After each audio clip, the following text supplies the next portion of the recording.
أعوذ بالله من الشيطان الرجيم. بسم الله الرحمن الرحيم. يا أيها المزمل قم الليل إلا قليلا نصفه أو انقص منه قليلا أو زد عليه ورتل القرآن ترتيلا إنا سنلقي عليك قولا ثقيلا إن ناشئة الليل هي أشد وطئا وأقوم قيلا إن لك في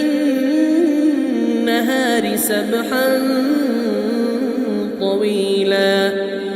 واذكر اسم ربك وتبتل إليه تبتيلا رب المشرق والمغرب لا إله إلا هو فاتخذه وكيلا واصبر على ما يقولون واهجرهم هجرا جميلا وذرني والمكذبين أولي النعمة ومهلهم قليلا إن لدينا أنكالا وجحيما وطعاما ذا غصة وعذابا أليما يوم ترجف الأرض والجبال وكانت الجبال كثيبا مهيلا إنا أرسلنا إليكم رسولا شاهدا عليكم كما أرسلنا إلى فرعون رسولا فعصى فرعون الرسول فأخذناه أخذا وبيلا فكيف تتقون إن كفرتم يوما يجعل الولدان شيبا السماء منفطر به كان وعده مفعولا إن هذه تذكرة فمن شاء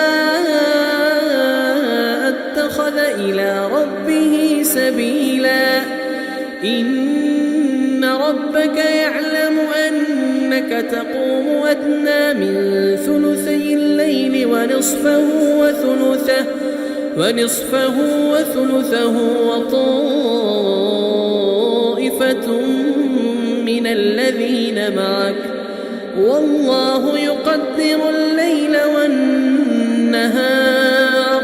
علم أن لن تحصوه فتاب عليكم فاقرؤوا ما تيسر من القرآن